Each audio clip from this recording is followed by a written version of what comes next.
The thing Marcus Thompson noticed first wasn't the silence. Hell, the forest was always quiet at 3 in the morning. What got his attention was the way the silence felt thick, like something alive was holding its breath, waiting. He'd been a park ranger at Olympic National Forest for 32 years, and at 63, his instincts had kept him breathing when younger, cockier rangers had called for backup. Right now, those instincts were screaming. He stood at the edge of Timber Creek Campground, flashlight cutting a weak beam through Douglas fir trunks that looked like they'd been there since God was young. The radio on his hip crackled static. Nothing else. No wind. No owl calls. No rustle of raccoons in the trash bins. Just that silence pressing against his eardrums until they ached. "Dispatch, this is Ranger 7, he said into the radio, keeping his voice level. "Got a situation at Timber Creek. Need you to log this."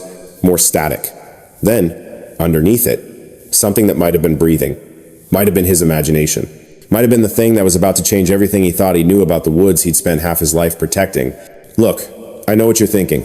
Another campground story, probably just a bear, maybe some drunk hikers making noise, and yeah, that's what Marcus thought too. Past tense. Thought. Because what he found in the next 6 hours didn't just break the rules, it revealed there were rules underneath the rules, the kind nobody talks about, the kind that keep people like you and me sleeping easy at night because we don't know they exist. But before we get into what Marcus discovered that night, do me a favor, hit that subscribe button. This channel is all about real stories that'll make you question what's out there in America's wild places. And trust me, after hearing what happened to Marcus Thompson, you're going to want to stick around for more. Because this story, it starts with missing campers and ends with something that shouldn't be speaking perfect English in the middle of the wilderness. Alright, let me back up and tell you how a 63-year-old ranger with bad knees and a pension coming in 2 years ended up face to face with something that wasn't supposed to exist. Marcus had been working nights for 6 months, not by choice. The younger rangers, kids in their 30s who thought they knew everything about the forest because they'd read some books and spent a summer in Yellowstone, they got the day shifts. The good shifts, the ones where you checked permits and warned tourists not to feed the elk and maybe, if you were unlucky, dealt with a small brush fire or a lost hiker. Night shifts were different. Night shifts were for the old-timers, the ones who'd paid their dues, the ones who understood that the forest after dark wasn't the same place it was under Sunday. It was a demotion disguised as respect for his experience. He knew it. They knew it. But he'd stopped fighting battles he couldn't win around the same time his wife died 3 years back. Claire would have been pissed at him for taking this lying down. She'd been the fighter in their marriage, all 5'2" of her, raising hell at school board meetings and HOA disputes like she was born to it. Breast cancer had taken her in 6 months, start to finish, so fast he'd barely processed the diagnosis before he was picking out a coffin.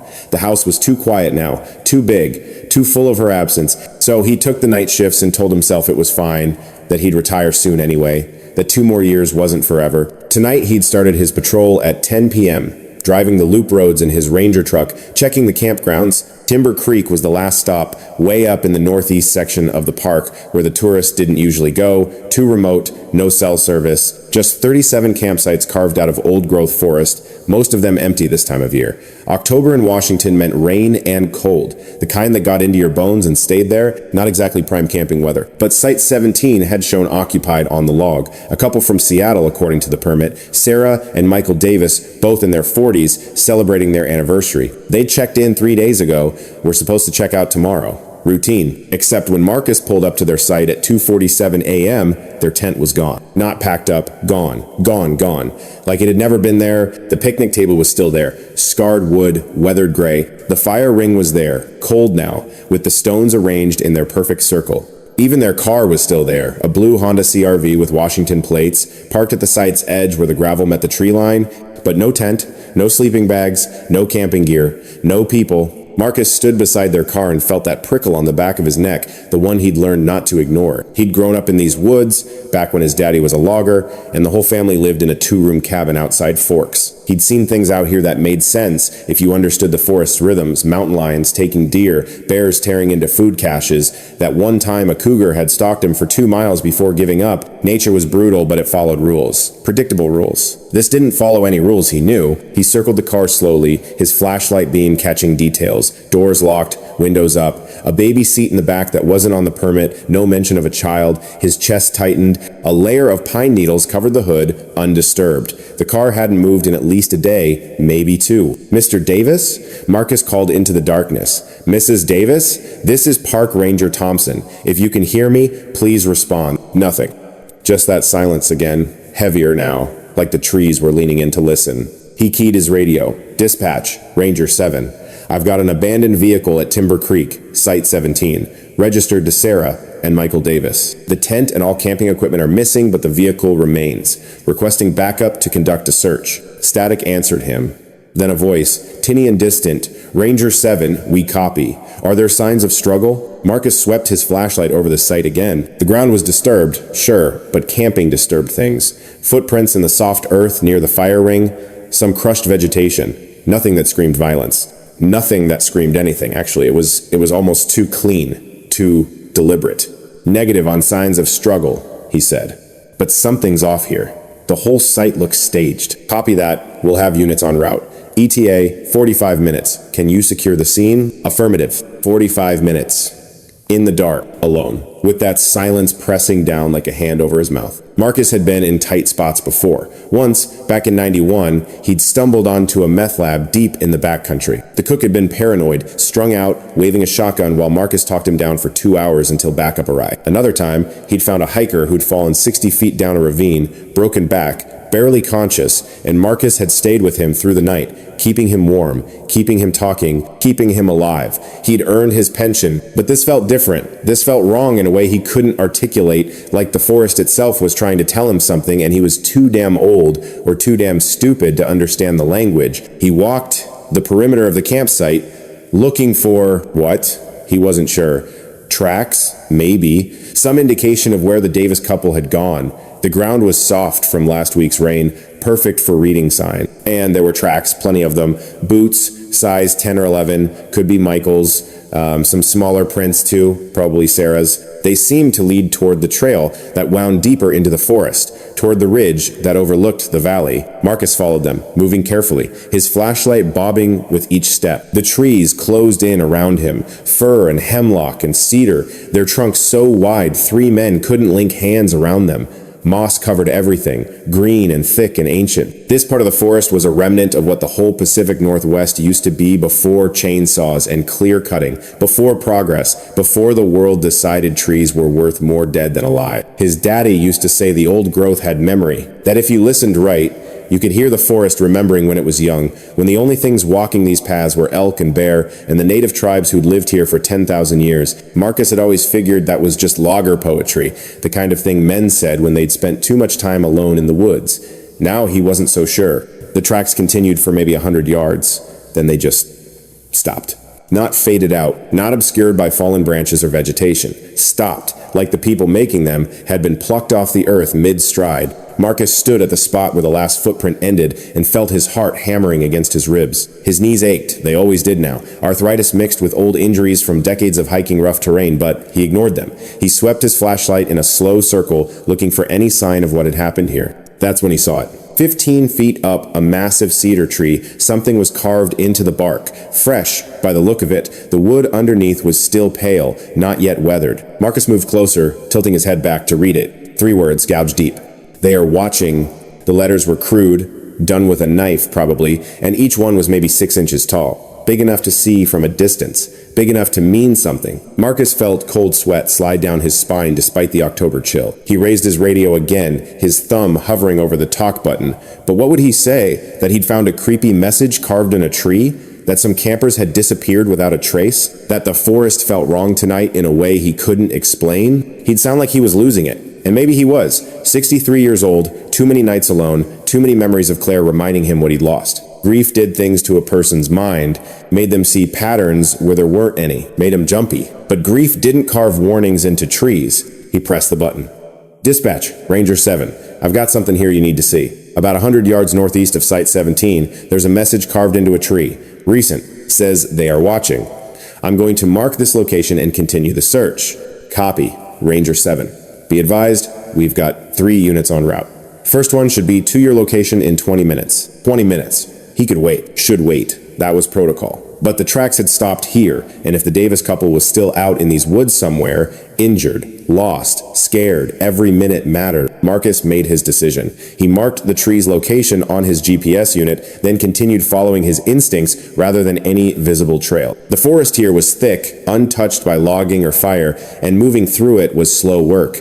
Branches caught at his jacket, roots tried to trip him. His breath came harder now, visible in the flashlight beam like small ghosts escaping his lungs. The ground began to slope upward. He was heading toward the ridge, toward the high country where the really old forest lived, the kind of old that made you feel like an intruder, like you were walking through someone's cathedral without permission.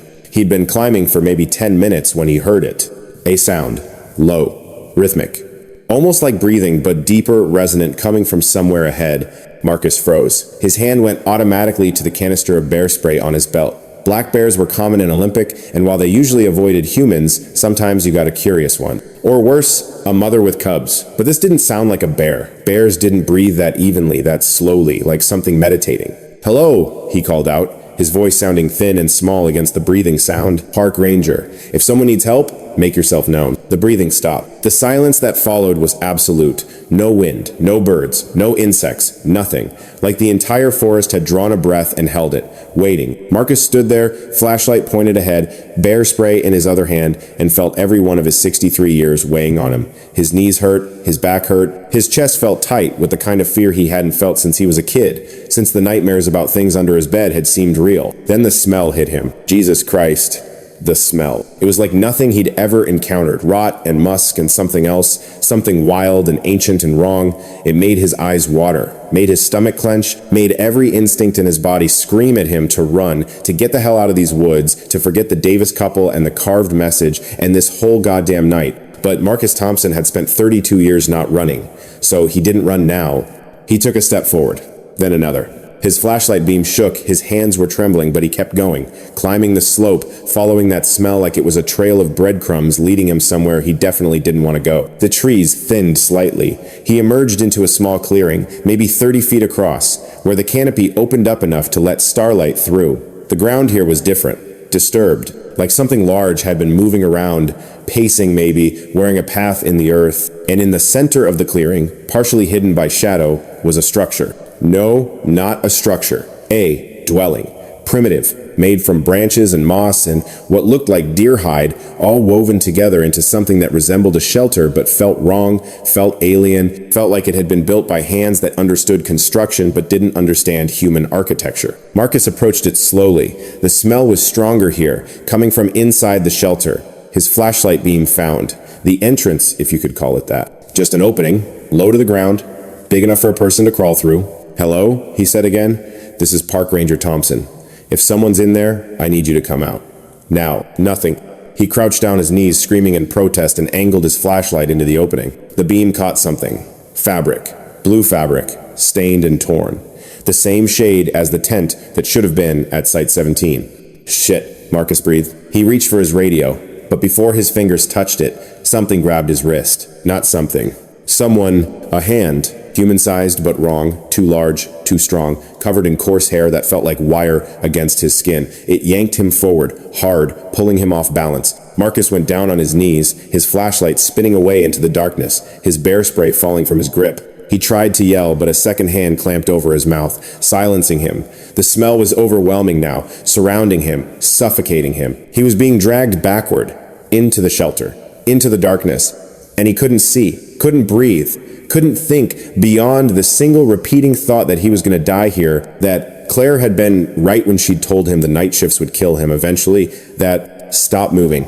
The voice was deep, male, speaking English with perfect diction, no accent, no hesitation. And it was coming from whatever was holding him. Marcus stopped struggling. Not because he wanted to, but because his brain had just shorted out trying to process what he'd heard. The hands released him, one from his mouth, one from his wrist, and he scrambled backward until his back hit something solid. The shelter wall. He was inside it now, in the darkness, and his flashlight was somewhere outside, useless. "You should not have come here," the voice said. Closer now, right in front of him.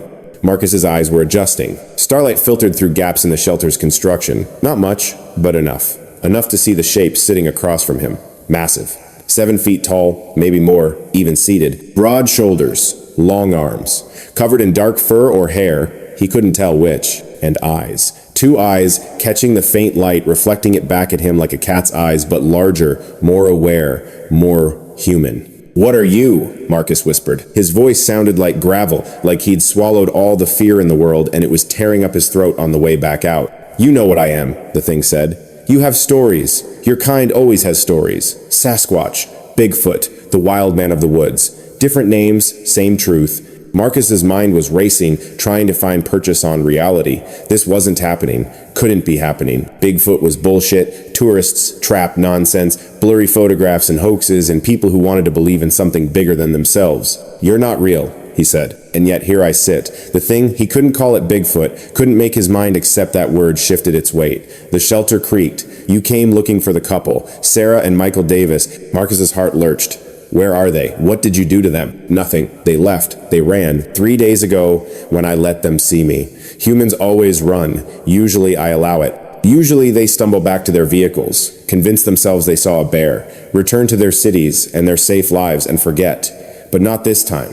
Why not this time? The thing leaned forward. Marcus could see more detail now, the broad face, more human than ape, but not quite either. The high forehead, the pronounced brow, the nose, flat and wide. And those eyes, God, those eyes had intelligence in them, the kind of intelligence that looked at Marcus and understood him down to his bones.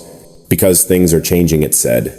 Your kind pushes deeper into the forest every year. More trails, more campgrounds, more people who bring their noise and their lights and their certainty that they own this land. We cannot hide forever. Soon, there will be no wild places left. We, Marcus said, there's more of you, many more. We have lived in these mountains since before your kind walked upright. We were here when the ice covered the land. We will be here when you are gone.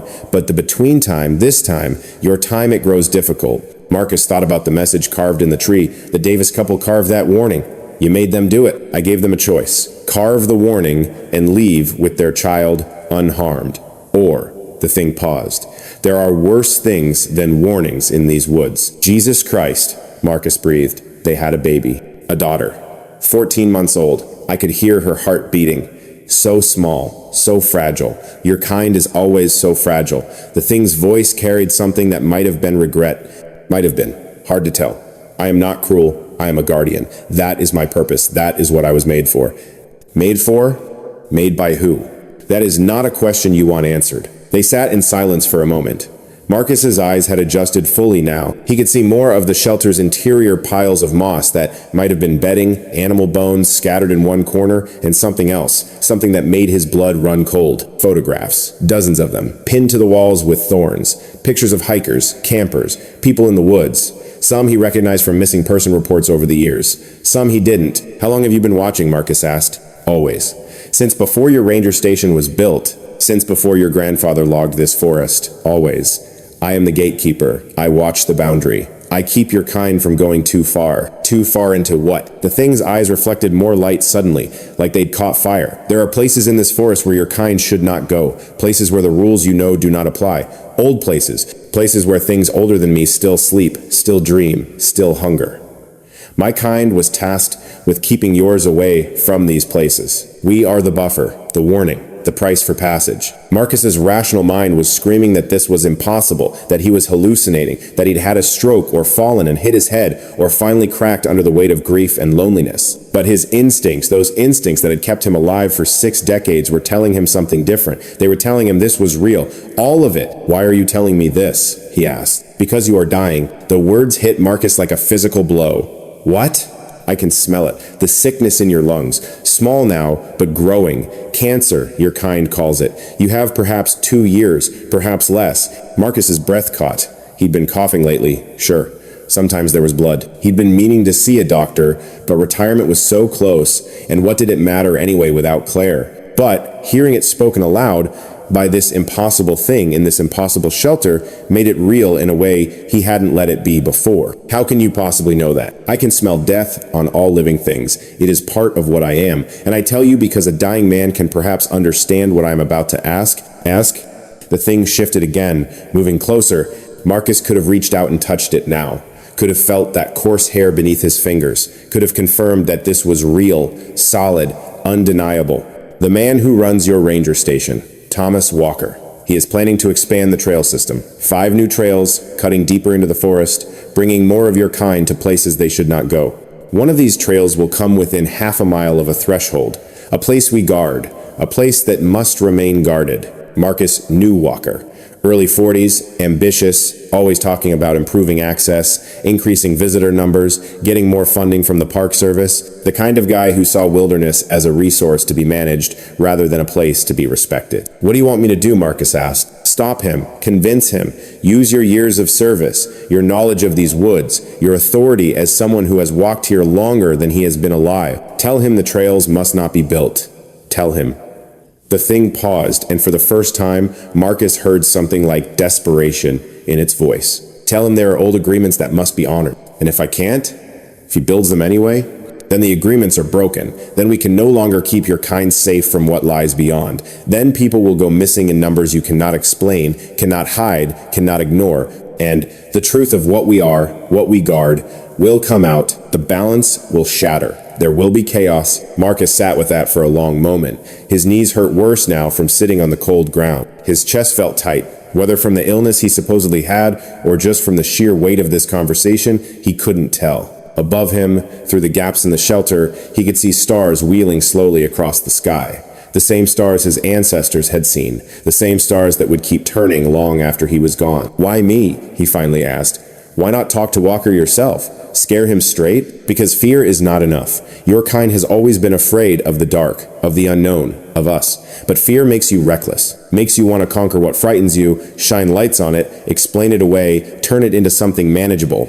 I need someone who understands that some things should remain unexplained. Some boundaries should remain unbroken. And you, Marcus Thompson, you understand loss. You understand that fighting the inevitable only causes pain." It knew his name. Of course it did. It had probably watched him for years, decades maybe, every night shift, every patrol, learning his patterns like he'd learned the patterns of the forest. "What if I don't believe you?" Marcus said. Though even as he said it, he knew he did believe. How could he not? He was sitting in a shelter made by something that shouldn't exist, having a conversation that couldn't be happening, and every word of it felt more real than the grief that had been eating him alive for 3 years. "Then go," the thing said simply. "Walk out of here. Tell your superiors you found nothing. Let the trails be built. See what happens. But know this, when people start disappearing, when the forest starts taking more than it should, you will remember this conversation. You will know you could have prevented it." Marcus looked at those photographs on the wall again, faces of people who'd gone into the woods and never come back. Some of them he'd searched for personally, spent weeks combing the forest, finding nothing. Because there'd been nothing to find. Because they'd crossed a threshold they didn't know existed, and something on the other side had claimed them. "The Davis couple," he said. "You let them go. But you kept their tent, their camping gear. Why?" "Evidence. Proof that they were here, that they left in terror, that something unnatural drove them away. I thought perhaps your kind would investigate, would sense the warning, would understand. But your kind is slow to learn." "We're not all slow," Marcus said quietly. The thing tilted its head, studying him. "No. Some of you remember the old ways, the old respect. You, I think, remember. Your father taught you to listen to the forest. I watched you, as a boy, learning the trails with him, before the loggers came, before the chainsaws." Memory hit Marcus like a wave. He was 12 years old again, walking behind his daddy through old-growth cedar, learning which plants you could eat, which berries were poison, how to read the weather in the way trees grew. His daddy had been quiet, respectful in the woods, always said there were things here that deserved their space, deserved their secrets. "He knew," Marcus breathed. "My father, he knew about you. Many of your kind knew. Once. Before cities. Before you forgot how to be quiet. Some still know. Rangers like you, who spend enough time alone in the wild, who pay attention. But knowledge without action is useless." Marcus thought about Walker, about the proposed trails, about his own impending retirement and the cancer apparently eating his lungs, and Claire's voice in his head telling him not to give up, not to roll over, not to let the bastards win, just because they were younger and louder. "If I do this," he said slowly, "if I stop the trails, what then? What happens to me? You finish your time, you take your pension, you die with the knowledge that you did something that mattered, even if no one else knows it. Is that not enough? Was it?" Marcus wasn't sure anymore what was enough. He'd spent so long just going through motions, waiting for retirement, waiting to join Claire, wherever the dead went, if they went anywhere. Purpose had leaked out of his life like water from a cracked cup, and he hadn't noticed until it was gone. "I need to get back," he said finally. "Backup is coming. They'll be looking for me. Yes. And you will tell them you found nothing. The Davis couple left of their own accord, spooked by animals, took their tent with them, abandoned their car in their haste to leave. It happens. People panic in the wilderness. They won't believe that. Not completely. No. But they will have no evidence to suggest otherwise, and in time, like all mysteries in these woods, it will fade, become another story, another unsolved case. Your kind is good at forgetting what you cannot explain. The thing rose then, unfolding to its full height. The shelter seemed to shrink around it, too small to contain something that large, that powerful, that impossible. Marcus scrambled to his feet, his knees protesting, his back protesting, his whole body protesting, the sheer wrongness of standing in the presence of something that rewrote every assumption he'd had about the world. "One more thing," Marcus said as the thing moved toward the entrance. "Do you have a name, or should I just think of you as the gatekeeper?" The thing paused, turned. Those eyes fixed on him with an intensity that made his skin prickle. "Names have power. I will not give you mine, but you can think of me as what I am: a guardian, a warden, a promise that some doors should remain closed." It paused. "The Davis couple called me a monster. Perhaps I am, but I am a necessary monster. Remember that. When you tell Walker no." Then it was gone, slipping through the entrance with a grace that something that size shouldn't possess, disappearing into the forest like smoke, like it had never been there at all. Marcus stood alone in the shelter for another minute, breathing hard, his mind racing.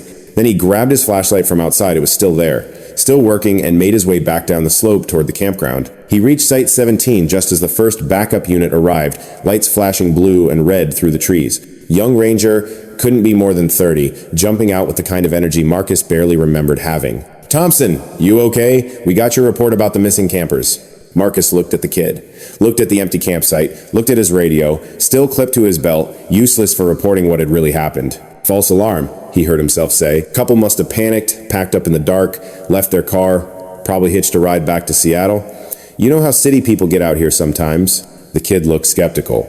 "You were gone for over an hour. Your GPS track shows you went way up into the backcountry." "Yeah, following what I thought were tracks. Just led to an old animal den. Nothing unusual. The lie came easier than it should have. Maybe because it was a necessary lie. Maybe because some truths were too big to fit in a report." They searched anyway, of course. Spent the rest of the night and the following day combing the area. Found nothing. The Davis couple's car was eventually towed, the case filed as voluntary disappearance, the kind of thing that happened more often than people realized. People got scared in the wilderness, made bad decisions, ran. Marcus went through the motions, filed his reports, said all the right things, and 3 days later, when Walker called him into his office to discuss the new trail proposals, Marcus was ready. "These trails," he said, spreading the maps across Walker's desk. "They're a mistake." Walker frowned. "Marcus, we've been over this. We need to increase access, bring in more visitors." "No," Marcus interrupted. "We don't. These particular trails cut into areas that are too remote, too dangerous. The terrain is unstable. Weather patterns are unpredictable. We'd be liable for every injury, every rescue operation. It's not worth the risk. I've had surveyors look at these routes, and I've had 32 years looking at these woods. I'm telling you, these trails are a bad idea." Walker studied him for a long moment. Marcus met his gaze steadily, channeling every ounce of authority his years had earned him. Finally, Walker sighed. "You really feel that strongly about this?" "I do." "Fine, I'll shelve the proposal. For now. But after you retire," Marcus, "all bets are off." Marcus nodded slowly. "After I retire, you do what you think is best. But for now, while I'm still here, we do this my way." It wasn't a permanent solution, but it was enough. For now.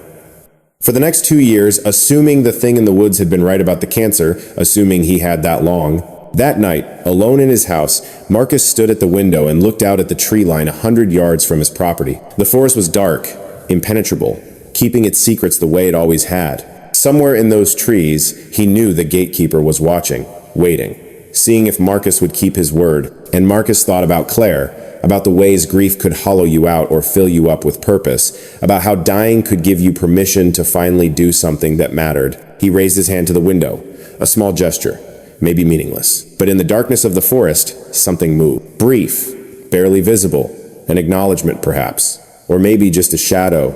Marcus Thompson smiled for the first time in 3 years and thought, yeah, this would do.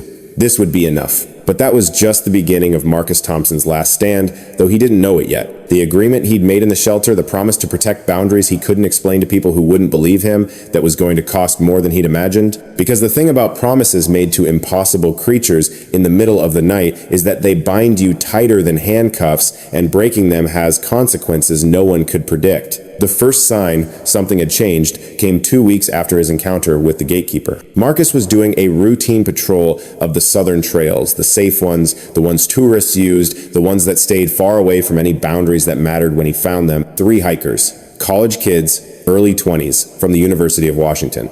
They'd been reported missing 4 days ago. Search and rescue had been combing the area, finding nothing, and Marcus had joined the search more out of obligation than hope. People who went missing in Olympic usually stayed missing, or they turned up dead from exposure, or falls, or bear attacks. That was just the math of wilderness. But these 3 were alive. Barely. They were huddled together at the base of a massive Sitka spruce, about 6 miles from where they'd started hiking. Hypothermic, dehydrated, covered in scratches and dirt, eyes wide with something beyond fear. Shell-shocked, that was the word that came to Marcus's mind, like soldiers who'd seen combat. "Hey," Marcus said, approaching slowly, hands visible, trying to project calm. "I'm a ranger. You're safe now. Let's get you warmed up." The girl in the middle, red hair, matted with leaves, hands shaking even as Marcus wrapped an emergency blanket around her, grabbed his wrist with surprising strength. "It spoke to us," she whispered. Her voice was hoarse, raw from screaming maybe, or crying, or both. "It followed us for 3 days. Every night, we'd hear it in the trees. And on the last night, it came to our tent, and it spoke perfect English, and it told us to leave, to never come back, to tell everyone we knew that the forest wasn't safe anymore." Marcus's blood went cold. "What spoke to you?" "We don't know. Something big.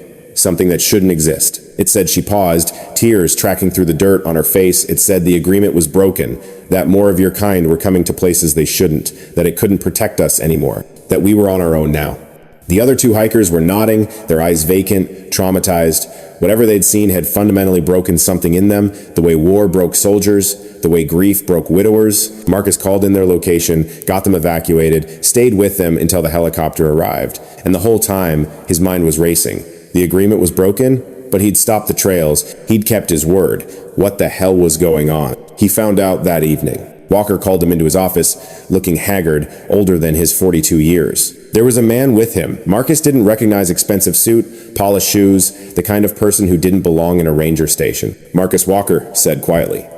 "This is James Mitchell from the Park Service Regional Office. There's been a development." Mitchell stood, extended a hand Marcus didn't take. The suit didn't seem to notice or care. "Ranger Thompson, I'll be direct. We're facing a potential PR nightmare. In the last 2 weeks, we've had 15 incidents of hikers reporting encounters with an aggressive wildlife presence. The 3 you just found make 18. People are talking. Social media is exploding.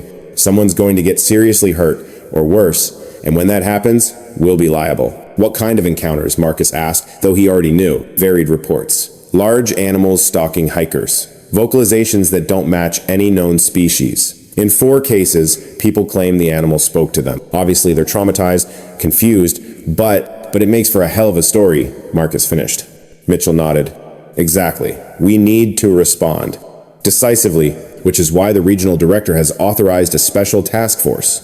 Wildlife experts, biologists, a team to sweep the affected areas and determine what's really going on. They arrive tomorrow." Marcus felt his hands clench into fists. "You're sending more people into the backcountry, people who don't know these woods." "We're sending experts, Ranger Thompson, people trained to handle whatever situation is developing. Your objection is noted, but..." "My objection?" Marcus turned to Walker.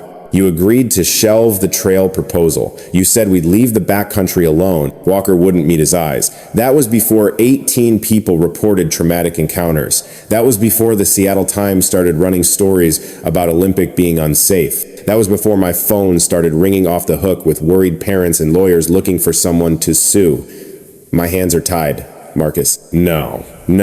This wasn't how it was supposed to go. Marcus had kept his word. He'd stopped the expansion. But bureaucracy didn't care about deals made in forced shelters with impossible creatures. Bureaucracy cared about liability and optics and covering ass. "When does the task force deploy?" Marcus asked quietly. "Tomorrow, 700 hours," Mitchell said. "You're welcome to join them, of course.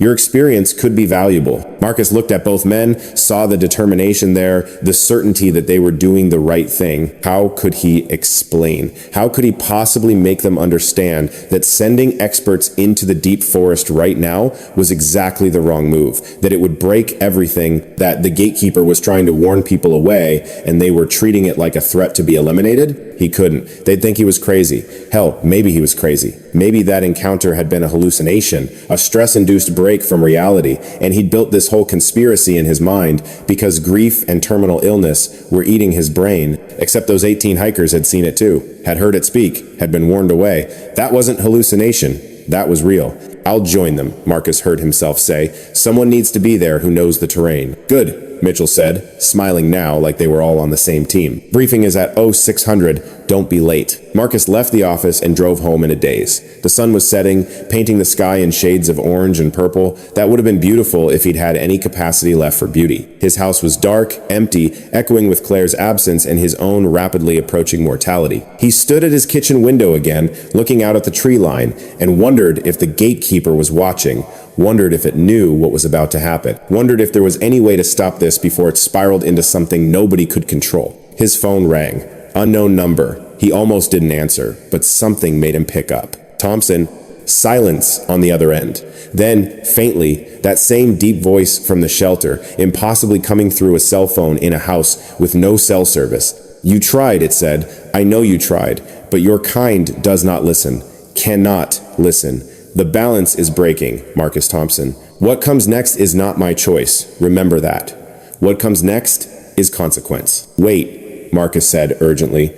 The task force, they're scientists, not threats. They just want to understand. Understanding requires permission. They have no permission. They will cross thresholds that should not be crossed. And when they do, I cannot protect them. None of my kind can. The old agreements are void now. The boundaries are collapsing, and what has slept beneath this forest for 10,000 years is beginning to wake. What are you talking about? What's beneath the forest? But the line was already dead, just static. Then nothing. Marcus stood there holding his phone, his heart hammering, his mind trying to process what he'd just heard. Something beneath the forest, something that had been sleeping, something that the gatekeepers, the Sasquatch, if that's what they were, had been keeping contained. He thought about what the creature had told him in the shelter, about old places where the rules didn't apply, about things older than even the gatekeepers themselves. Still hungry, still dreaming. Jesus Christ, what had he stumbled into? He didn't sleep that night. Couldn't. Just sat at his window, watching the tree line,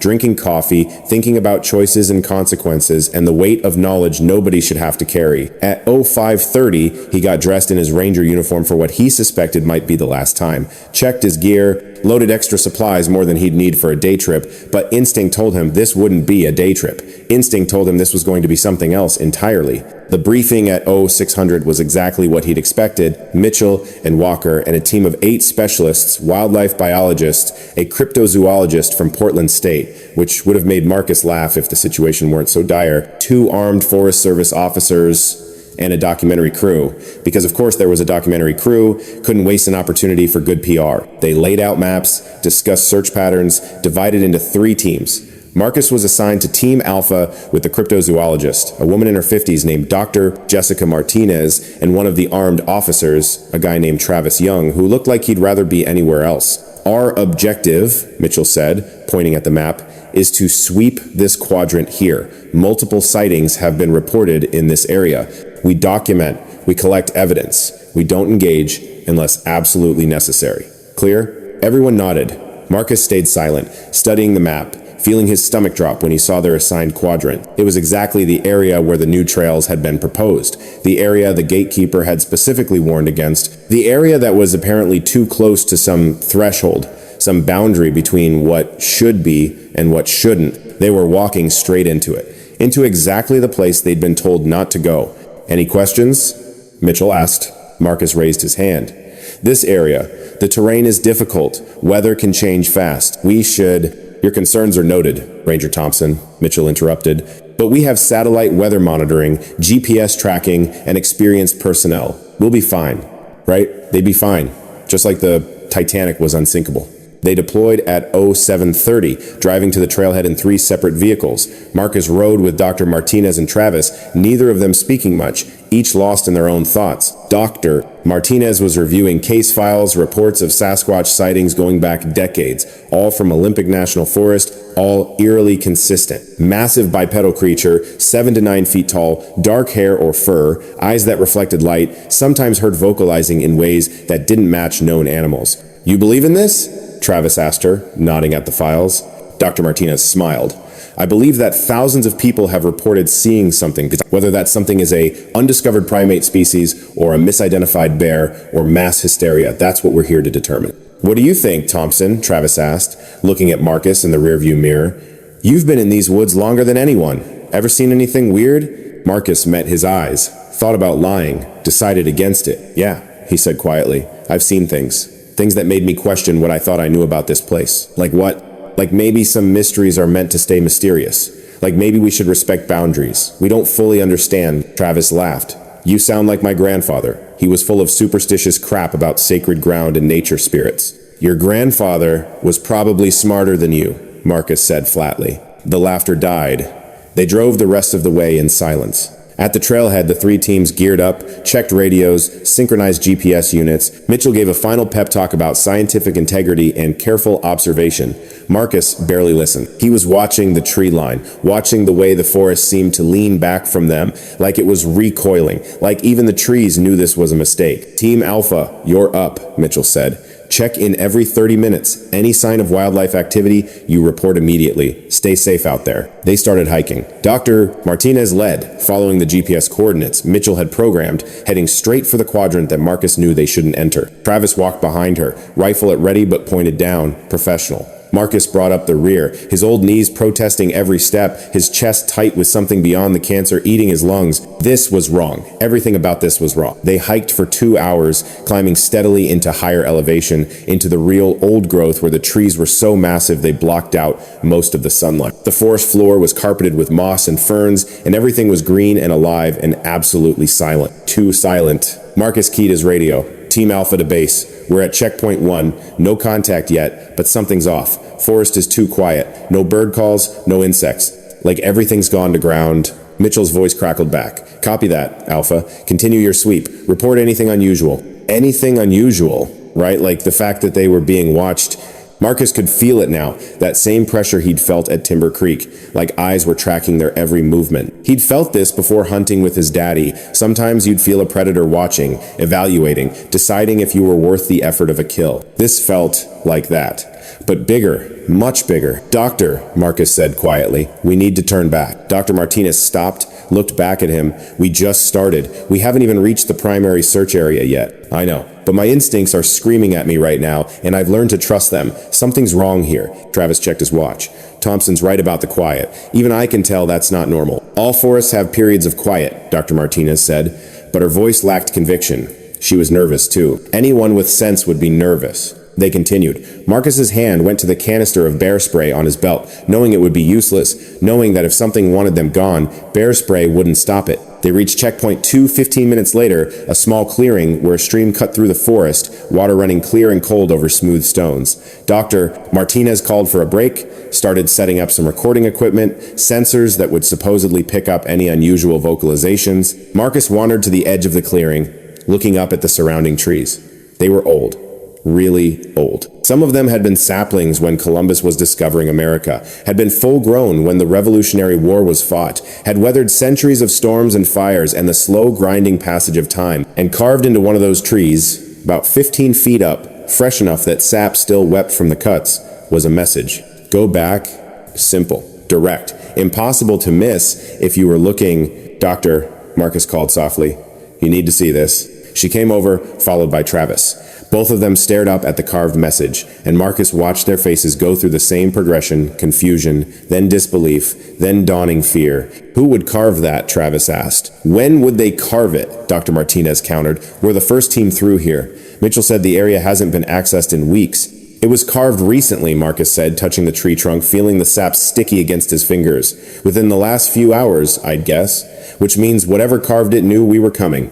Whatever?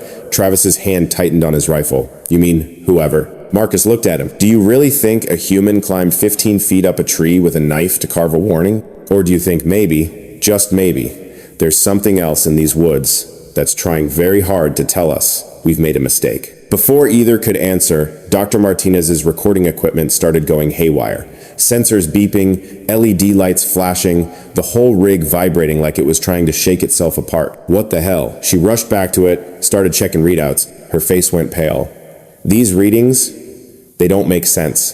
I'm picking up vocalizations across multiple frequencies, some below human hearing, some above, but there's nothing making the sounds. It's like a sound cut through the forest, deep, resonant, somewhere between a howl and a scream, but with a structure to it, like language, like someone was saying words in a register too low for humans to fully process. The sound came from all around them, from the trees, from the ground, from the air itself. Travis swung his rifle in a circle, looking for a target, finding nothing.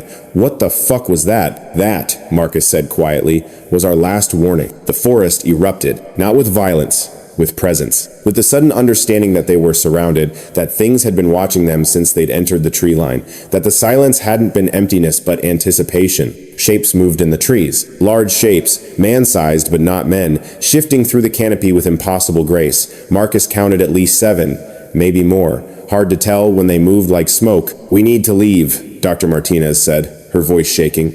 "Right now, agreed," Travis said. "Back the way we came. Move." They ran. Not the dignified retreat of professionals doing a tactical withdrawal. Just pure panic, crashing through undergrowth, tripping over roots, hearts hammering, lungs burning. Marcus's knees screamed at him, but he pushed through it because stopping meant something worse than pain. Behind them, the forest moved. Trees shook. Branches snapped. That deep vocalization continued, following them, herding them, driving them not back toward the trailhead, but deeper into the woods, away from help, away from the other teams. "This way!" Travis shouted, veering left toward what he thought was the trail. "No!" Marcus grabbed his arm. "They're pushing us that direction. We go that way. We're going exactly where they want us." "So what do we do?" Dr. Martinez panted. Marcus looked around, trying to orient himself, trying to remember the map. They were close to something, close to a boundary. He could feel it now, a wrongness in the air, like reality was thin here, like the normal rules had worn through from overuse. "There," he said, pointing toward a break in the trees. "Open ground. They can't hurt us if we're in the open." They crashed through the tree line and stumbled into a clearing, but not a natural clearing. This was something else. The ground was bare earth, packed hard, forming a perfect circle maybe 50 yards across. No vegetation grew here, no moss, no ferns, nothing, just dirt. And in the center of the circle, a stone, or what looked like a stone. Roughly pyramidal, maybe 6 feet tall, covered in marks that could have been erosion or could have been writing in a language that predated anything Marcus had ever seen. "What is this place?" Dr. Martinez whispered. Marcus knew. Somehow, he knew. This was a threshold. This was the boundary the gatekeeper had warned him about. The place where rules broke down. The place they shouldn't be. Around the clearing's edge, the shapes had stopped moving. They stood at the tree line, just visible in shadow, maybe a dozen of them now, all massive, all motionless, all watching. And from behind the stone, something else emerged. It was the gatekeeper. Marcus recognized those eyes, that distinctive shape. But it looked different here, wrong somehow, like being this close to the threshold was affecting it too. "You were told," it said, and its voice carried across the clearing like thunder. "You were warned. Your kind does not listen. Your kind never listens." "We didn't know," Dr. Martinez said, and to her credit, her voice didn't shake. "We were just looking for answers, for understanding. Understanding has a price. This place," the gatekeeper gestured at the stone, "is not for your kind, has never been for your kind. We were set here to keep you away, to guard the threshold, to ensure that what sleeps below remains sleeping. But you come regardless. You push and push until boundaries break." Travis raised his rifle. "If you've got a problem with us being here, then let us leave. We'll go. No harm done." "It is already done," the gatekeeper said. "You have crossed the threshold. You have walked the circle. The old agreements are broken beyond repair. What happens next is inevitable." The ground trembled, just slightly at first, like a minor earthquake, but building, growing stronger. The stone in the clearing's center began to hum, a low frequency that Marcus felt in his teeth, in his bones. "Run," the gatekeeper said, and for the first time Marcus heard fear in its voice. "Run now! We cannot hold it much longer. When it wakes fully, when it rises, nothing survives. Not you, not us, nothing."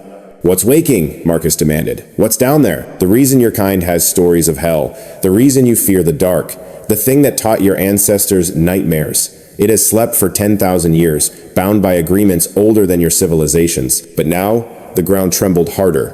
Now it wakes, and it hungers. The other shapes at the tree line were making sounds now, vocalizations that rose in pitch and urgency, like they were trying to reinforce something, trying to hold something down through sheer will. "Move!" the gatekeeper roared. They moved. Back across the clearing, away from the stone, away from whatever was beneath it, trying to claw its way up. The ground cracked behind them, fissures spreading like black lightning, and from those cracks came a smell that made the gatekeeper's musk seem pleasant rotten sulfur, and something older, something that smelled like the end of all things. Marcus ran faster than his 63-year-old body should have been capable of, adrenaline and terror giving him speed he didn't know he had left. Behind him, Travis was screaming into his radio, calling for evacuation, calling for backup, his voice cracking with panic. They crashed back into the forest, branches tearing at their clothes, their skin. Dr. Martinez fell, got back up, kept running. They all kept running.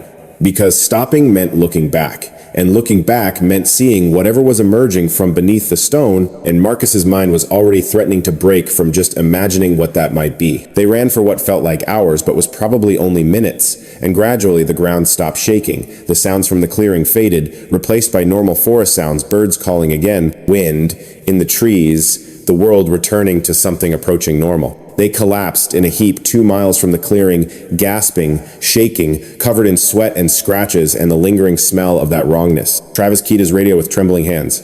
"Base, this is Team Alpha. We need immediate evacuation. All teams need to pull out now. This whole operation," his voice broke. "Jesus Christ, we need to leave these woods. We need to never come back." Mitchell's voice came through, tinny and distant.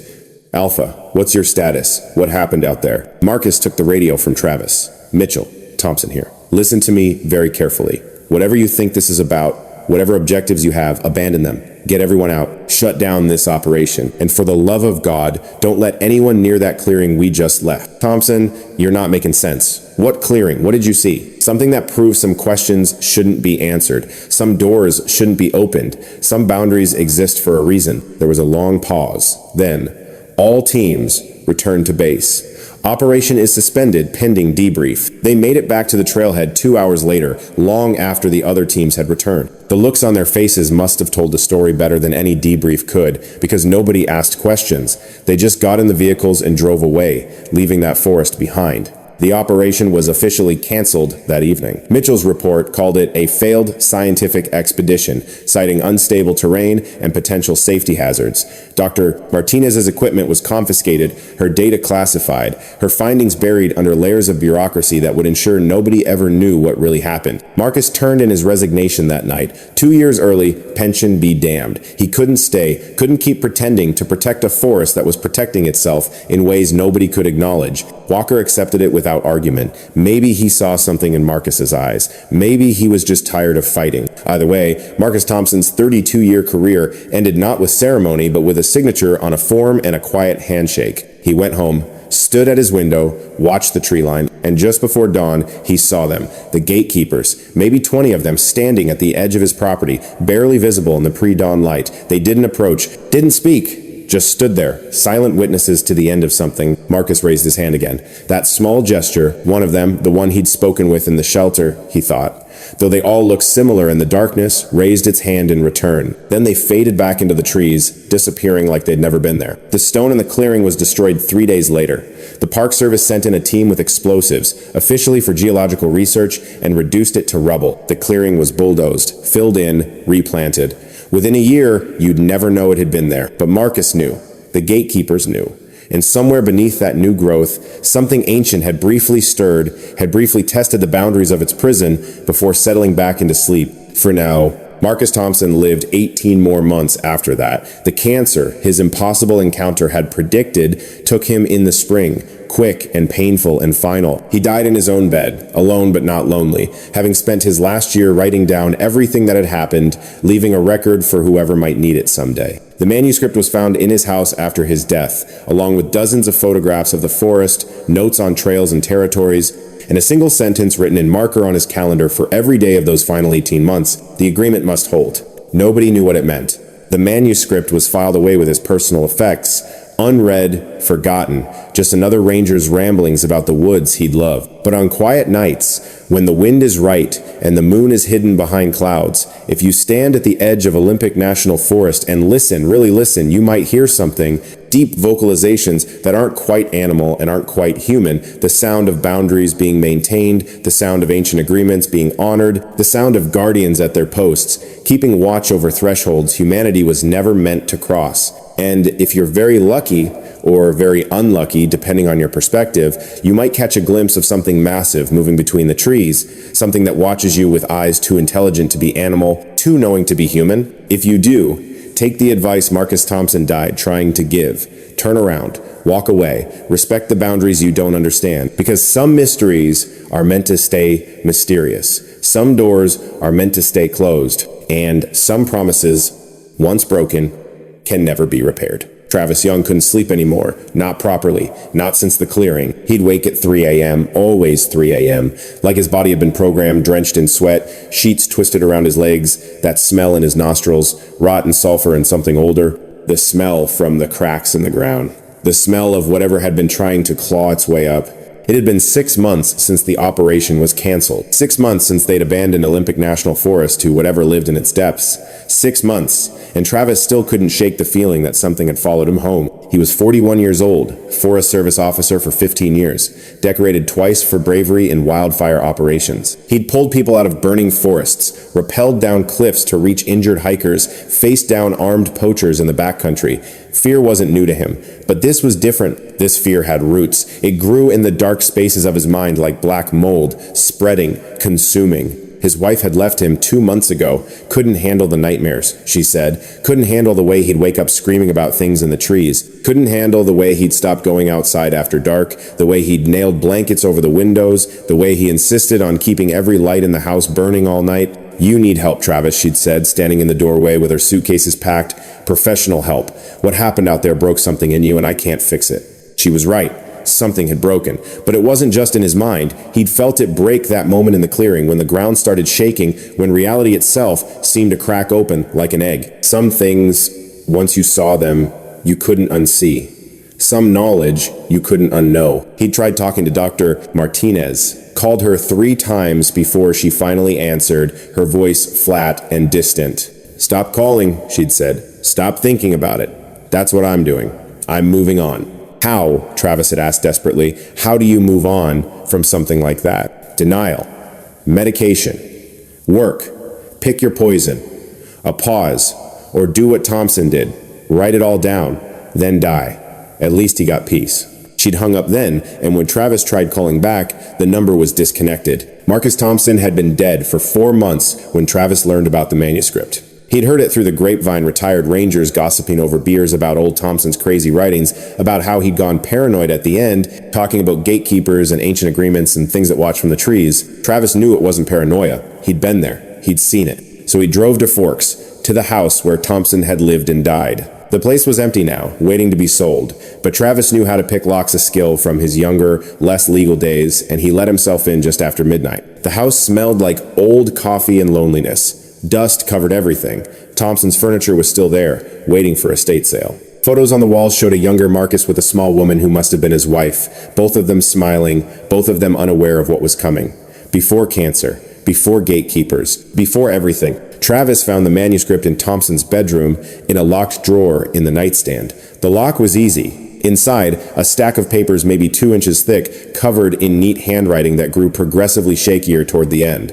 Thompson's handwriting, Thompson's confession. Travis sat on the dead man's bed and started reading by flashlight, and with each page, the pieces fell into place. The encounter at Timber Creek, the shelter in the woods, the gatekeepers warning about thresholds and old agreements, the way Thompson had tried to stop the expansion, tried to honor promises made to impossible creatures in the middle of the night, and at the very end, dated 3 days before Thompson died, a final entry. I failed. The stone was destroyed, but that doesn't matter. The threshold is still there. The boundaries are still collapsing. I can feel it the way pressure builds before a storm, the way your teeth ache before an earthquake. Something is coming. The gatekeepers can't hold it much longer. When it breaks through completely, when it rises, I won't be here to see it. Small mercy. But whoever reads this, whoever finds these words, you need to know. The agreement must be restored. Someone has to go back. Someone has to make it right. Because if nobody does, If we just pretend it's over and move on, the entry ended there. No period, no signature, just those words hanging in the air like smoke, like a warning Thompson had died before he could finish. Travis sat in the darkness of the dead ranger's bedroom and felt something settle over him. Not quite purpose, not quite acceptance, but something close to both. A sense that running wasn't an option anymore, that denial was a luxury he couldn't afford. His phone buzzed. Text message from an unknown number. You found it. Good. Now you need to decide what you're going to do about it. Travis's blood went cold. He looked around the empty room, suddenly certain he wasn't alone. The shadows in the corners seemed too thick. The darkness beyond the windows seemed to pulse. He texted back with shaking fingers. Who is this? The response came immediately. Someone who knows what you saw. Someone who knows you can't run from it. The clearing is calling you back, Travis Young. The question is whether you'll answer before it's too late. Too late for what? No response. Travis waited 5 minutes, then 10. Nothing. Just that ominous silence that reminded him too much of the forest that night. That heavy silence before the ground started shaking. He gathered the manuscript carefully, tucked it under his arm, and left Thompson's house the same way he'd come in. Drove home through streets that were too empty, too quiet, every shadow seeming to hide something massive and watchful. When he got home, the apartment he'd moved into after his wife left, sparse and functional and deeply lonely, he found something waiting on his doorstep, a package. No return address, no postage, just his name written in block letters on brown paper. Travis looked up and down the hallway. Empty. 3 a.m.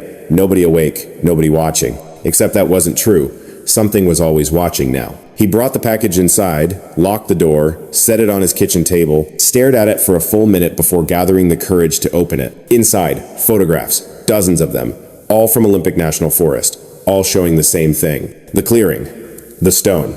Except in these photos, the stone wasn't destroyed. It was whole, perfect, ancient. And around it, dozens of figures, gatekeepers, standing in a circle, hands raised, like they were trying to hold something down through sheer collective will. And in the last photograph, taken from a low angle like the camera had been placed on the ground, the stone was cracking. Light was seeping through the cracks. Not normal light, light that hurt to look at even in a photograph, light that suggested colors humans weren't meant to see. A note was tucked beneath the photos, handwritten on paper that looked like it had been torn from an old journal. 3 weeks. That's how long we can hold it. After that, it breaks through.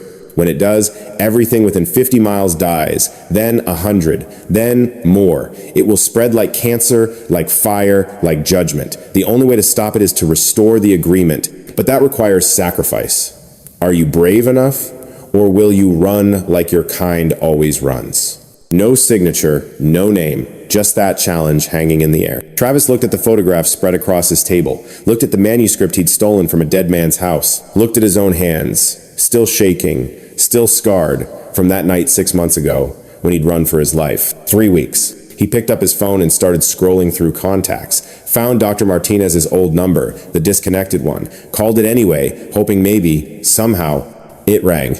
Once, twice, 3 times. I was wondering when you'd call back, Dr. Martinez's voice said. Not the flat, defeated voice from 2 months ago. Something sharper now, more focused, like she'd found something to fight for. You got a package too, Travis said, not a question. Photos of the clearing, note about 3 weeks. Message from something that shouldn't be able to leave messages. She paused. I thought I could forget. Thought I could bury it under work and medication and denial. But Thompson was right.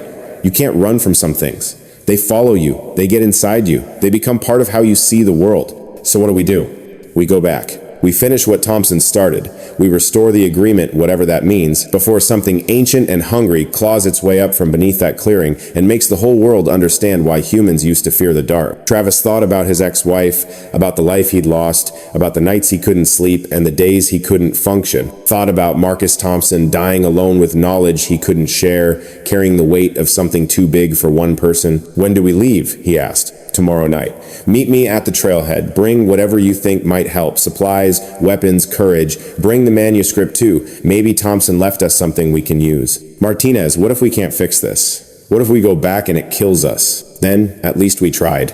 That's more than most people can say. That's more than we've been doing for the last 6 months. Her voice softened slightly. I'm tired of running, Travis. Tired of being afraid. I'd rather die trying to make this right than spend the rest of my life looking over my shoulder, waiting for the world to end. She hung up before he could respond. Travis sat in his apartment as dawn broke, as light seeped through the gaps in the blankets covering his windows, and felt something he hadn't felt in 6 months. Not quite hope, but not quite despair either. Something in between. The feeling you got when you stopped running and turned to face what was chasing you. The feeling that said, maybe, just maybe, courage wasn't the absence of fear, but the decision to act despite it. He spent that day preparing. Gathered supplies, food, water, camping gear, medical kit, loaded his rifle and his service pistol, knowing they'd probably be useless but bringing them anyway because humans needed their rituals, their talismans, their illusions of control. Read through Thompson's manuscript twice more, looking for anything that might help. Found a passage near the end that seemed important. The gatekeepers spoke of a price, said the original agreement was sealed with sacrifice, someone who walked willingly into the threshold, who bound themselves to it, who became part of the barrier between what is and what shouldn't be. They said the old sacrifices are failing now, wearing thin like everything else. They need renewal. But what kind of person walks into darkness knowing they won't come back? What kind of courage does that take? I don't know. I hope I never have to find out. Travis set the manuscript down, his hands trembling again. Sacrifice. Of course, that's what the note had meant. That's what restoring the agreement required. Someone had to go into that threshold willingly. Someone had to become the barrier. Someone had to die. Not just die. Something worse. Bind themselves to something ancient and terrible, become part of the prison that held it, lose everything that made them human in exchange for keeping everyone else safe. He thought about that for a long time. Thought about whether he was brave enough. Thought about whether anyone was brave enough. Then he thought about his ex-wife living somewhere in Seattle. Safe in her ignorance, thought about all the people in all the cities surrounding Olympic National Forest, going about their lives, unaware that something beneath the earth was counting down the days until it could break free and teach them all what real terror looked like. 3 weeks, that's what the note said. 3 weeks until the gatekeepers couldn't hold it anymore. Travis packed his bags and tried not to think about whether he'd ever unpack them again. He met Dr. Martinez at the trailhead just after sunset. She'd arrived early, was waiting in her car, engine running, headlights cutting through the gathering darkness. She looked different, thinner, older, like the last 6 months had aged her a decade. Her hair, previously kept neat in a professional bun, was loose now, streaked with more gray than Travis remembered, but her eyes were sharp, focused, burning with something that might have been determination or might have been madness. Hard to tell the difference sometimes. "You came?" she said, getting out of her car. "Did you think I wouldn't? I hoped you would." "There's a difference." She gestured to her trunk. "I brought equipment, sensors, cameras, recording devices. If we're going back in there, I want documentation, want proof. Even if nobody believes us, even if all this gets buried like everything else, someone needs to know what really happened." Travis looked at the equipment skeptically. "That stuff didn't do much good last time. Last time I was trying to study them, this time I'm trying to survive them. Different objectives require different approaches." She started unloading gear. "Besides, if I'm going to sacrifice myself to seal an ancient evil back in the earth, I'd at least like someone to know about it. Call it ego, call it legacy, call it whatever you want." "So you figured it out too, about the sacrifice." Thompson's manuscript was pretty clear. Someone goes in, someone doesn't come back. Someone becomes the seal, the barrier, the price for another generation of safety. She handed him a pack full of equipment. Question is, which one of us? Travis hefted the pack, felt its weight settle on his shoulders. Maybe neither. Maybe there's another way. You don't believe that any more than I do. But it's a nice thought. Let's hold on to it for as long as we can. They geared up in silence, checking equipment, testing radios, doing all the normal things people did before hiking into wilderness. Except this wasn't normal. Normal didn't include ancient thresholds and sleeping horrors and deals with creatures that shouldn't exist. Just as they were about to start down the trail, another vehicle pulled up. A pickup truck, older model, rust on the doors. It parked beside Dr. Martinez's car, and a figure got out. Young guy, maybe 25, tall and lean, with the kind of face that suggested Native American heritage. He walked toward them with the casual confidence of someone who belonged in the woods, who'd grown up in them. "You Travis Young?" he asked. "Yeah. Who's asking?" "Name's Connor Walsh. I'm Quilute. My grandfather was a tribal elder, told stories about the old agreements, about the watchers in the forest. He died 3 months ago, but before he went, he told me something was wrong, said the balance was breaking, said someone would need to go back and fix it, and when they did, they'd need a guide, someone who knew the old paths, the real paths, not the tourist trails." He nodded toward the forest. "I'm that guide." Dr. Martinez studied him carefully. "How did you know we'd be here?" "Same way you knew. Got a package. Photos. Note. Message from something that wanted me to understand what was at stake." Connor pulled out his phone, showed them a picture identical to the ones Travis and Martinez had received. "My people have stories about what's buried beneath this forest. We've been trying to keep people away from it for centuries, but nobody listens to Indians anymore. Nobody ever did. The Quileute knew, Travis asked, about the gatekeepers, about the thresholds. We called them by different names, the tall ones, the forest guardians, but yeah, we knew some things you can't forget, even when the rest of the world tells you it's just mythology, just primitive superstition. My grandfather remembered. He taught me to remember. And now here we are, about to walk into the heart of darkness, because the agreements our ancestors made are falling apart. Travis looked at Dr. Martinez. She shrugged. More help is more help. And if he knows paths we don't, that's valuable. Plus, Connor added, my grandfather said the sacrifice has to be willing. Has to be someone who understands what they're giving up and chooses it anyway. You can't trick someone into it. You can't force them. They have to walk into that threshold with their eyes open and their mind clear. That's hard to do alone. Maybe easier if you've got people with you. People who understand. They stood there in the parking lot. 3 people who'd been broken by the same impossibility, drawn back to it by the same desperate need to make things right. The forest loomed ahead of them, dark and deep and full of watching eyes. Well then, Dr. Martinez said quietly, let's go make some history, or prevent some apocalypse. Whichever comes first. They started down the trail as full darkness fell, 3 flashlight beams cutting through the woods, 3 sets of footsteps on earth that had witnessed centuries of human passage and would witness centuries more, assuming they succeeded. Assuming the world lasted long enough. Connor led them on a different route than the one Travis remembered from 6 months ago. Not the marked trails, the official paths that appeared on Park Service map. These were game trails, deer runs, paths that wound through the deepest parts of the old growth where loggers had never reached, where tourists never ventured. The tall ones made these paths, Connor explained as they hiked, or they used them. Anyway, follow them long enough, they'll take you to the places that matter, the places that have power. My grandfather walked these trails when he was young, before the Park Service existed, before this land got turned into something managed and controlled. He said the forest remembers what it used to be, said if you listen right, you can hear it dreaming of the days before humans forgot how to be respected. They hiked for 3 hours, climbing steadily into higher elevation. The forest changed around them. Trees got bigger, older, more primordial. Moss covered everything, green and thick and ancient, and the air itself felt different here, heavier. Charged with something Travis didn't have words for. His knees ached, his back ached. He was 41 but felt 63. Felt like Thompson probably had in those last months, body breaking down while the mind stayed sharp enough to understand the horror of it. They took a break beside a stream where water ran so clear you could see every stone on the bottom, every tiny fish darting between shadows. We're close, Connor said, studying the forest like he was reading a book. Can you feel it? The way the air changes? That's the threshold. We're walking on the edge of it now. Travis could feel it. That same wrongness from before, like reality was thin here, worn through in places. He touched the ground and could have sworn he felt something moving beneath it, something vast and patient, waiting for its moment. Dr. Martinez set up some of her equipment, sensors that started registering immediately. Electromagnetic fluctuations off the scale, she murmured, watching her devices go haywire. Whatever's down there, it's putting out energy signatures that shouldn't be possible. This is, she looked up at them, her face pale in the flashlight beam. This is going to rewrite every scientific principle we have. If we survive to tell anyone about it, we won't, Travis said quietly. Even if we live, nobody will believe us. Thompson tried. Look where it got him dead and forgotten. His manuscript gathering dust, his warnings ignored.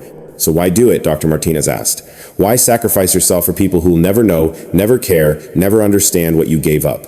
Because someone has to, Connor said. That's what my grandfather taught me. Someone always has to stand between the darkness and the light. That's been true since the first human looked into the first night and decided they'd rather fight than run. We're just the latest in a long line of people who made that choice. They continued. The path took them through forests so dense that their flashlights barely penetrated the darkness, through stands of cedar that smelled like eternity, past massive fallen logs that were themselves entire ecosystems, moss and ferns and insects living in the corpses of giants. And then, suddenly, they were there. The clearing, the threshold, the place where everything went wrong. It looked different than Travis remembered. The stone supposedly destroyed 6 months ago was back, or had never been destroyed, or existed in a state between destroyed and whole, like it couldn't decide which was real. It stood in the clearing center, still pyramidal, still covered in marks that might have been writing, but now it was cracked. Deep fissures ran through it, and from those cracks, that light seeped out. That wrong light. That light that suggested colors humans had no names for, that made Travis's eyes water just looking at it. Around the clearing's perimeter, they stood, the gatekeepers. Maybe 30 of them, forming a circle, hands raised toward the stone, their massive bodies trembling with effort. They'd been standing like that for 6 months, Travis realized. Maybe longer, holding something down through sheer collective will, maintaining a barrier that was failing inch by inch, day by day. And in front of the stone, waiting like he'd known they were coming, was the one Travis recognized from before. The one who'd spoken to them, who'd warned them, who'd tried to make them understand. "You came back," it said. Its voice sounded exhausted, like speaking took effort it could barely spare. "We hoped you would. Hoped your kind still had courage buried beneath all that certainty and arrogance. We came to fix this," Dr. Martinez said, stepping forward, "to restore the agreement, to seal whatever's down there back in the ground where it belongs." "Seal it," the gatekeeper repeated, and something that might have been laughter rumbled through its chest. "You think it's that simple? You think sacrifice is just walking forward and saying yes? The threshold requires more than willingness. It requires transformation, requires giving up everything you are and becoming something else, something neither alive nor dead, something bound to this place for eternity, aware but not conscious, feeling but not living. It is an existence of pure duty, pure purpose, with no room for joy or love or anything that makes being human worthwhile." Travis felt his stomach drop. That's the price? That's what Thompson couldn't bring himself to say? That is the price. That is what the original seal bearers accepted 10,000 years ago, when the thing beneath the stone first tried to break free. They walked into the threshold and became the bars of its cage, but like all things, they are wearing out, failing. We have held them together as long as we could, but our strength has limits. The stone cracks, the light seeps through. Soon, very soon, it will break completely. "How soon?" Connor asked. "Days. Hours, perhaps." It grows impatient. It senses weakness. It knows freedom is close. Dr. Martinez was checking her equipment again, her fingers shaking. What is it? What's down there that's so terrible it required this kind of sacrifice to contain? The gatekeeper was quiet for a long moment. Around the clearing, its kin continued their vigil, continued pushing down against something that pushed back, that wanted up, that was tired of sleeping. "Your kind has many names for it," the gatekeeper finally said. "The adversary, the shadow, the devourer, the thing below. It is older than this forest, older than this continent, older than your species. It was here when the ice covered the earth. It will be here when the sun dies. It does not hate you that would require it to acknowledge you as something worth hating. You are food to it, fuel, something to be consumed and forgotten. When it breaks free, it will feast. When it finishes feasting, there will be nothing left of your kind but stories whispered by whatever comes after." Travis thought about that, thought about everyone he'd ever known. Every city and town within 1,000 miles, maybe more. All of them food, all of them ending. Unless someone stopped it, unless someone walked into that threshold and became the new seal. "I'll do it," he heard himself say. Dr. Martinez grabbed his arm. "Travis, no." "Someone has to. You said it yourself. And I've got nothing left to lose. My wife's gone, my career's over, I can't sleep, can't function, can't live with what I know. At least this way, my life means something. At least I go out protecting something bigger than myself." "That's the grief talking," Dr. Martinez said urgently. "That's the trauma. You're not thinking clearly." "I'm thinking clearer than I have in months." Travis looked at the gatekeeper. "What do I do? How does this work?" "You walk to the stone," the gatekeeper said. "You place your hands on it. You open yourself to the threshold. It will do the rest. It will take everything you are and reshape it into what it needs. The transformation is painful, but the pain ends eventually. What remains is purpose, pure and eternal." Travis started forward. Each step felt like walking through water, through resistance, like the air itself was trying to hold him back. Or like his own survival instinct was fighting him, screaming that this was wrong, that he shouldn't, that there had to be another way.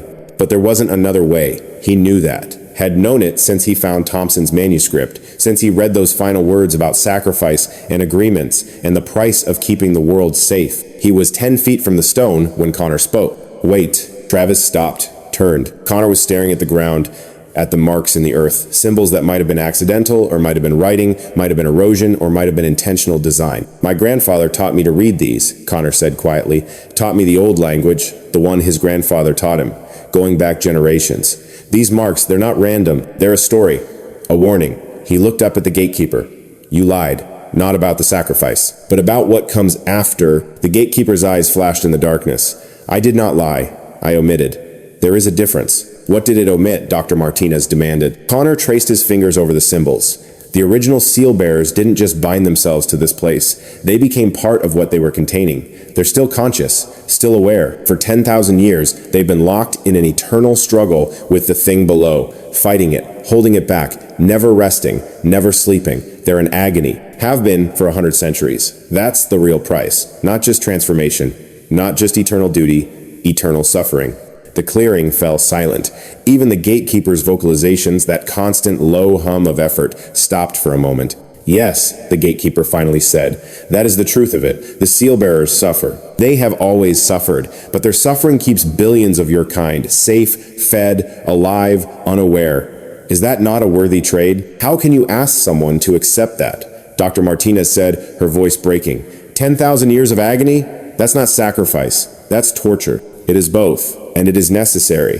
The thing below cannot be killed, cannot be banished, can only be contained. And containment requires power, requires will, requires someone strong enough to stand between it and the world forever. That is the bargain. That is the price. Travis stood frozen between the gatekeeper and the stone, his mind reeling. 10,000 years of pain, of consciousness without escape, of fighting something ancient and hungry while the world above moved on, changed, forgot you ever existed. Could he do that? Should anyone do that? There has to be another way, he said. Some other solution. There is no other way, the gatekeeper said flatly. We have looked.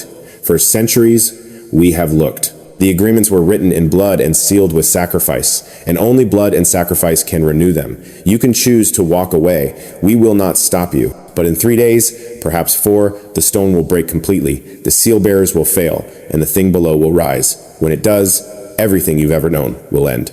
That is certain. The only uncertainty is whether you have the courage to prevent it. Travis looked at Dr. Martinez, at Connor, at the 30 gatekeepers holding vigil around the clearing's edge, at the stone with its cracks and its wrong light and its promise of endless suffering. And he thought about his ex-wife, waking up tomorrow in Seattle, making coffee, going to work, living her life, thought about all the people like her, billions of them, completely unaware that their continued existence depended on a choice he was about to make in a clearing nobody knew existed. If I do this, he said slowly, if I walk into that threshold and become the new seal bearer, can I do it alone, or does it work better with more people? The gatekeeper tilted its head, studying him.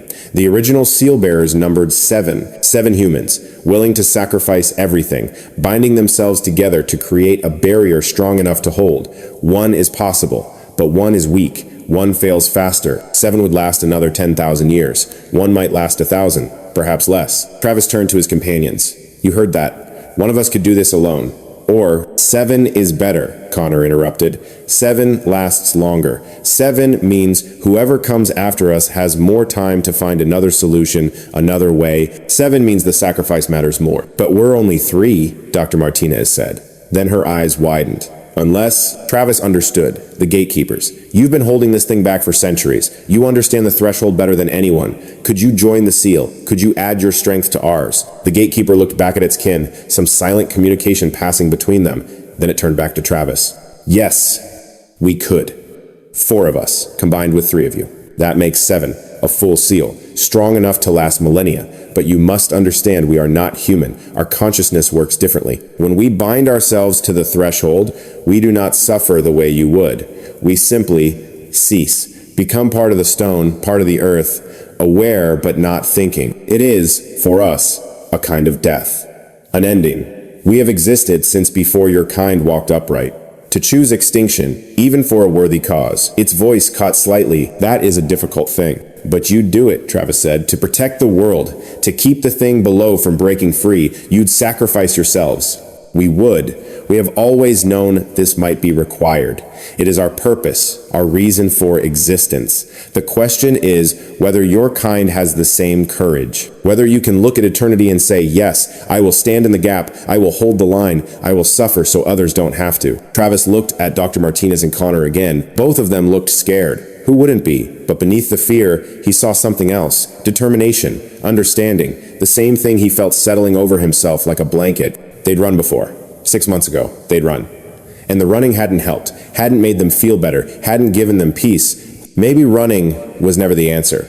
Maybe sometimes you had to turn around and face the darkness. even knowing it would consume you. "I'm in," Connor said quietly. "My grandfather spent his whole life protecting the old ways, honoring the old agreements. This is what he was preparing me for. This is why he taught me the paths, the language, the history. So when the time came, I'd understand what was at stake, so I'd be ready." Dr. Martinez was crying now, tears streaming down her face, but she nodded. "I spent my career trying to understand the unknown, trying to explain mysteries, shine lights on them, make them manageable, but some mysteries aren't meant to be solved. Some darkness exists to remind us that we're small, that we're fragile, that we need to respect forces bigger than ourselves. If my death, my eternal existence in agony, teaches that lesson, then it's worth it." The gatekeeper made a sound that might have been approval or might have been grief, hard to tell. "Then it is decided. 7 will enter the threshold. 7 will become the new seal, and the world will continue, unaware, as it always has." Around the clearing, 4 of the massive figures broke from the circle, moving toward the stone with slow, deliberate steps. The remaining gatekeepers closed ranks, maintaining the barrier, holding back the thing below for just a few more minutes. "Wait," Travis said. "Before we do this, can we say goodbye? Leave messages for anyone who might understand?"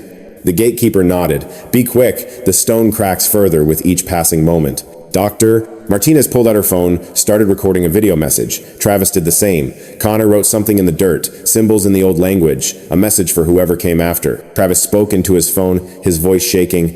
"My name is Travis Young. I was a Forest Service officer. If you're watching this, it means Dr. Martinez and I succeeded. It means the world is still turning. People are still living. Nobody knows how close it all came to ending.